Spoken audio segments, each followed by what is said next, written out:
Hello student, my channel Sunoj classes में आपका स्वागत है। मेरा आज का क्लास है धातु और अधातु पहचानने का नियम। तो आप लोग को दो नियम से आपको बताऊंगा, धातु और धातु पहचानने का नियम। ठीक है, तो जो सबसे आपको अच्छा बेहतर समझ में आएगा आप वो नियम को क्या कीजिएगा, सिर्फ फॉलो कीजिएगा। ठीक है, तो देखिए पहला नियम क्या है मेरा। पहला नियम,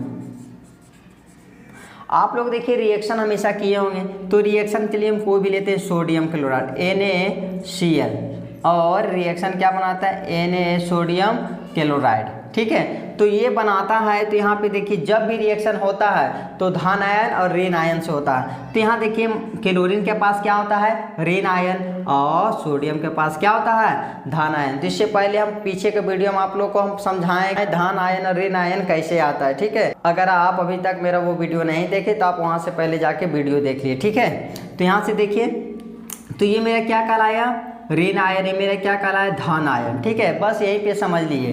जो मेरा धन आयन होगा, क्या आयन, धन आयन, वो मेरा क्या कहलाएगा, धातु, धातु कहलाता है। और जो मेरा क्या कहलाएगा, ऋण आयन, जो मेरा ऋण आयन होगा,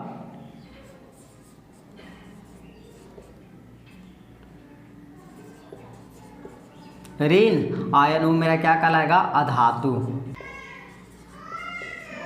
धातु कहलाएगा। ठीक है, तो एक और हम एग्जांपल लेते, चलिए हम लेते हैं यानी कि मैग्नीशियम। मैग्नीशियम का कौन सा आयन होता है, यानी कि प्लस, तो मेरा धातु है। और ले लेते हैं एल्युमिनियम, Al मेरा क्या है, प्लस आयन है, तो यानी हम कह सकते हैं मेरा धातु है। और कोई भी ले लीजिए, जिंक लीजिए, Zn पे यानी कि धन आयन होता है। तो ये सब मेरा सब क्या, जिस पे धन आयन हो मेरा वो क्या कहलाता है, धातु, और जिस पे ऋण आयन हो मेरा क्या कहलाता है, धातु। तो देखिए मेरा धातु को जैसे समझिए, क्लोरीन Cl इसमें माइनस होता है, और सल्फर में होता है माइनस, ऋण आयन जैसे क्लोरीन में होता है ऋण आयन, सल्फर में होता है ऋण आयन, और नाइट्रोजन में होता है ऋण आयन, और भी यानी कि बहुत सारा तत्व है जो आपको ऋण आयन होता है। ठीक है, तो और ले लेते हैं, यानी कि ले लेते हैं हम फास्फोरस ले लेते हैं। ठीक है, ये सब मेरा क्या है, ऋण आयन, जिस पे ऋण आयन हो मेरा क्या कहलाता है, अधातु कहलाता है। तो ये सब मेरा क्या कहलाएगा, धातु कहलाएगा। ये से मेरा क्या कहलाएगा, अधातु, यानी ये मेरा क्या कहलाएगा, धातु, और ये मेरा क्या कहलाएगा, अधातु। ठीक है, तो ये मेरा पहला नियम है। अब दूसरा नियम से समझिए। ठीक है, तो आइए दूसरा नियम में। ठीक है, तो मेरा धातु का देखिए, धातु किसे कहते हैं,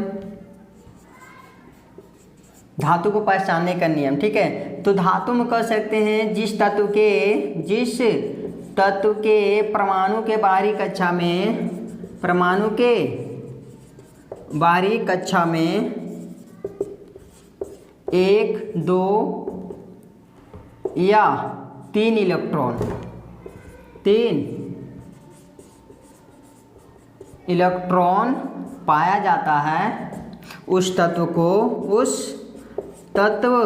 को हम क्या कहते हैं, धातु कहते हैं,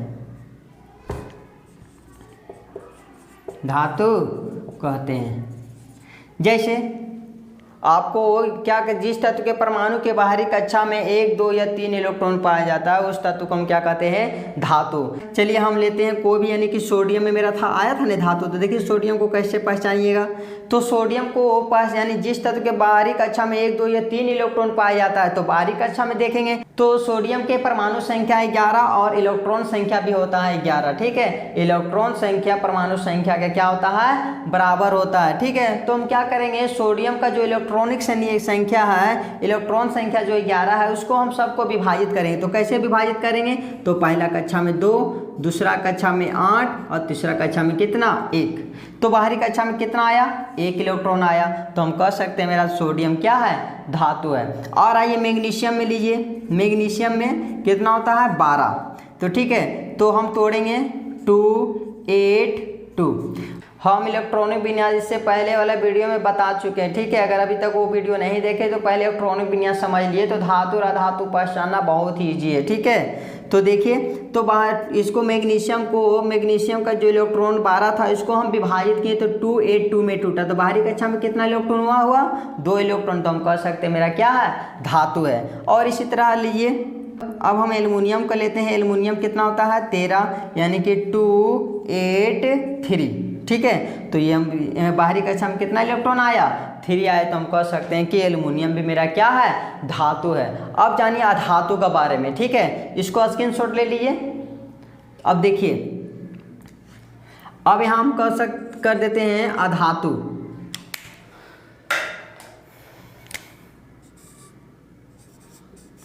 अब मेरा क्या कहते हैं, जिस तत्व के परमाणु के बाहरी कक्षा में 5 6 या 7 इलेक्ट्रॉन पाया जाता है उस तत्व को हम अधातु कहते हैं। क्या कहते हैं हम, अधातु कहते हैं। जैसे एग्जांपल देखिए अधातु के लिए, तो अधातु के लिए चलिए हम सल्फर लेते हैं। सल्फर के लिए कितना होता है 16 होता है, सल्फर का कितना होता है 16। तो इसको हम विभाजित करते हैं, इलेक्ट्रॉन को क्या करते हैं विभाजित करेंगे, तो क्या बनेगा 2 8 6, ठीक है। अगर नहीं समझ में आ रहा तो देखिए हम समझाते हैं। यानी कि पहला कक्षा में कितना इलेक्ट्रॉन होता है 2 इलेक्ट्रॉन, दूसरा कक्षा में 8 पे फुल हो जाता है, तो अब विभाजित करके किसको देगा, तीसरा कक्षा में 6, तो बाहरी कक्षा में कितना बच गया 6 इलेक्ट्रॉन। तो हम बताएं 5 6 या 7 इलेक्ट्रॉन पाया जाता है, उसे हम क्या कह सकते हैं, अधातु। और यही मेरा क्या बनाता है माइनस में 2, जो ऋण आयन, तो अभी बताए थे नहीं, ऋण आयन जितना भी होगा वो मेरा क्या कहलाएगा, अधातु, और जो मेरा धन आयन होगा वो मेरा धातु कहलाएगा, ठीक है। और इसी तरह एग्जांपल ले लेते हैं, तो ले लेते हैं हम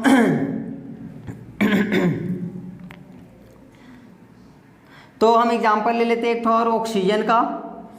ऑक्सीजन का कितना होता है 8, तो इसको हम तोड़ेंगे तो 2 और 6 में टूट गया, ठीक है। तो ये भी देखिए बाहरी कक्षा में कितना इलेक्ट्रॉन हुआ, यानी 6 इलेक्ट्रॉन हुआ, तो हम कह सकते हैं कि ऑक्सीजन मेरा क्या है, अधातु तत्व है, ठीक है। अब तो एक तत्व और ले लेते हैं फास्फोरस। फास्फोरस यानी कि P कितना होता है 15, इसका क्या होता है 2 8 5, तो बाहरी कक्षा में कितना इलेक्ट्रॉन 5 इलेक्ट्रॉन, तो हम कह सकते हैं कि जिसका 5 6 और 7 इलेक्ट्रॉन है तो मेरा क्या कहलाएगा, अधातु, ठीक है। समझ में आया। और जितना भी आपका तत्व है आप अपना पता कीजिए कौन मेरा धातु और अधातु है, ठीक है। अगर समझ में नहीं आ रहा तो हमें कमेंट कीजिए, और अगर अभी तक मेरा चैनल को सब्सक्राइब नहीं किए तो मेरे चैनल को सब्सक्राइब कीजिए। Thank you.